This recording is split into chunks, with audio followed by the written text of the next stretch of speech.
So I'm going to tell you today a bit about the things that I've been making lately. January has been a bumper month for me, doing lots of sampling for the shop and trying out lots of patterns.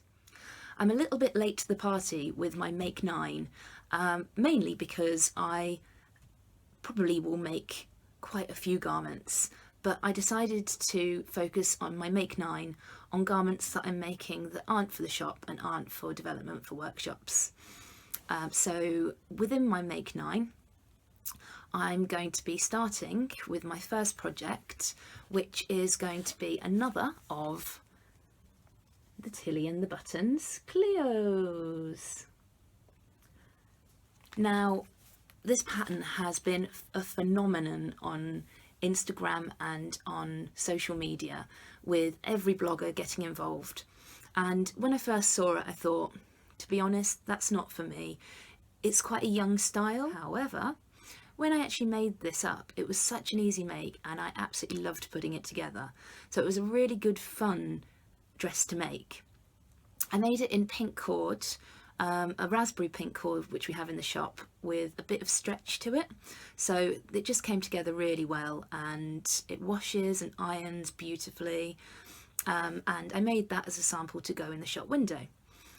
I tried it on myself and I felt that it wasn't the most flattering shape on me. But I am going to make it again, and I'm going to probably make it in a more wearable fabric for me, like a denim or maybe a navy cord. And I'm going to have a go at making it into an A-line shape, which I think will be more flattering for me.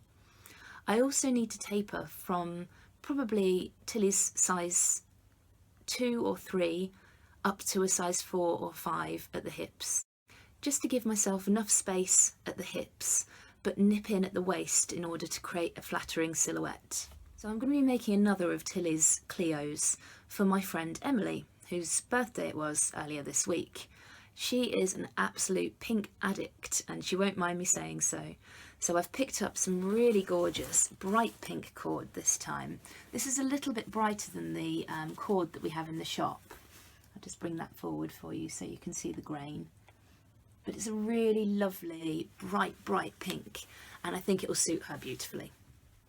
I decided a long time ago that I wanted to make a pattern hack of the Tilly and the Buttons Fifi, and I personally really like to wear night dresses and slips, and having made the two-piece of the little vest and shorts, I decided it would be really cute as a dress. So I took the pattern and I just added on some length and some width to the side to account for my hips. I'm a typical English pear shape, so it did need a little bit of alteration just to give myself enough space in that area. But because it's cut on the bias, it's very forgiving and just drapes over your curves. So I'll grab that now and show you.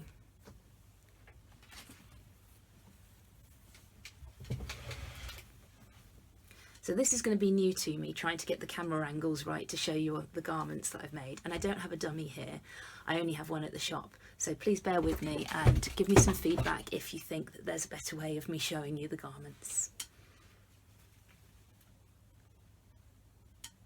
So this is my Fifi hack.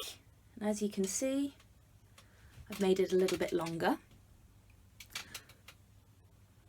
I'll just pop it over my head and you can see what it looks like kind of on over the top of clothes, so a little odd, but it has a really nice shape to it and yeah, it's a good length, and I'm really happy with this. It's very cute. The only problem that I had is, as you can see at the moment, I've had to make it into a little halter neck because the straps were a little bit too short.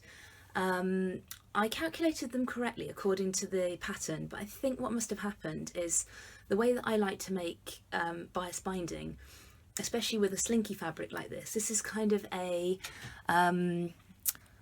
silky fabric. It's a bit of a kind of mock silk, and it's a really beautiful print and a lovely base colour, this lovely kind of blush pink. But I think what might have happened is the combination of the spray starch and the heat that I was using to make the bias binding has actually shrunk the bias binding slightly. So I've ended up with a lot less than I actually meant to have. So what I'm planning to do is I'm going to take the straps and add a piece of lace similar to this. This is a nice cotton crochet lace onto the ends of the straps, and then just join those at the back, just to give myself a little bit more strap length. I did think about making it up as a halter neck with a little elastic loop and a tiny little pearl or shell button, which I thought would be really cute. But when I actually thought about it, I want this to be something that I can wear underneath my normal clothes as a slip, as well as a night dress. Our house gets very cold, and I doubt I'll be wearing this a lot in bed, as I do tend to wear fleecy pyjamas, long sleeve tops, really sexy things like that.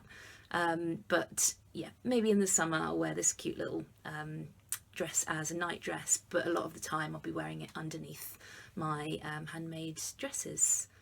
Next on my list of makes is a bit of a whopper. This one's going to take me some time, and that's something that I'm trying to do a lot more of for me this year. I want to do some makes that are a little bit more involved and that really push my design skills. My background is in fashion design, and I really enjoyed looking at the intricacies of all the details in garments. So this garment is definitely going to take me back to my design roots.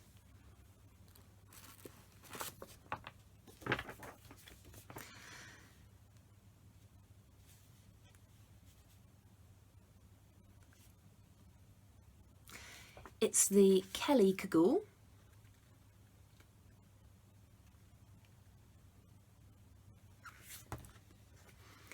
It's the Kelly cagoule by Closet Case Patterns, and I'm planning to make this view with the hood. It's got some lovely pockets which are vented, so they have lots of space in them, and it's got lots of opportunities to add gorgeous hardware.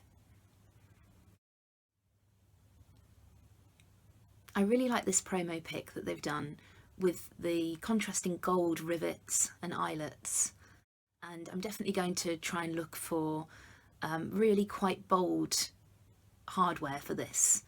I'm going to include drawstrings, and I'm going one step further by adding a removable shearling fleece lining.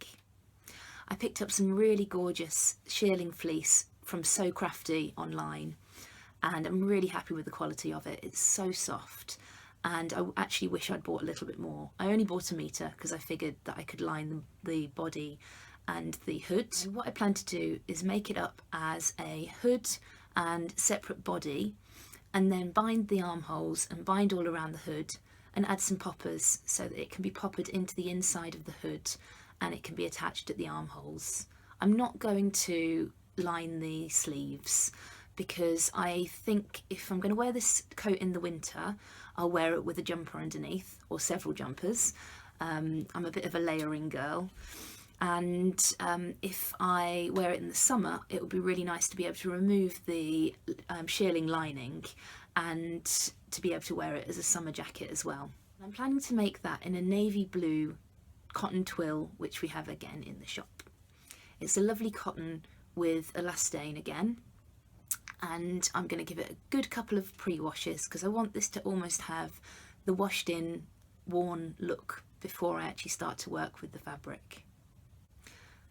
I'm hoping I'll be able to pick up some rose gold hardware, so the eyelets and the poppers, and the toggles for the ends of the drawstrings as well. If not, some nice bright gold shiny hardware will be lovely too. So yeah, that's going to keep me busy for some time, and I have cut out a toile. This is one of the pieces of the 18 pieces of the coat, so this really is quite a big make.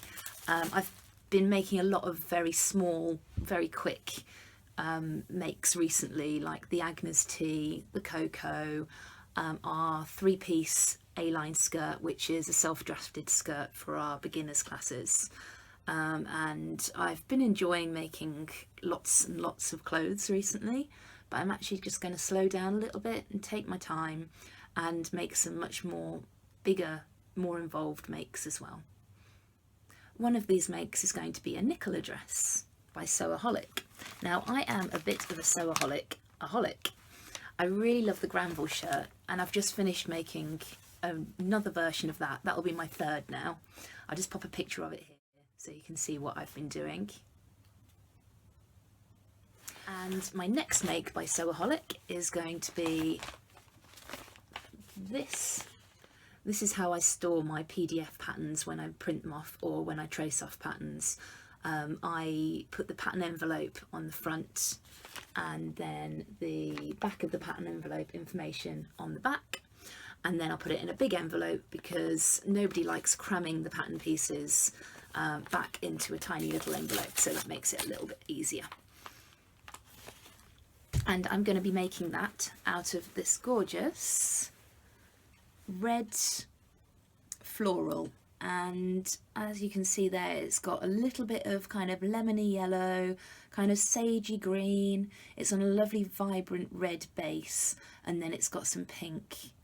Unfortunately, this is the last that we have in the shop, so I have snagged it. But I think quite a few people have already bought it. We've had it in for a little while now. So when I saw that we only had 2.5 meters left, I had to have it.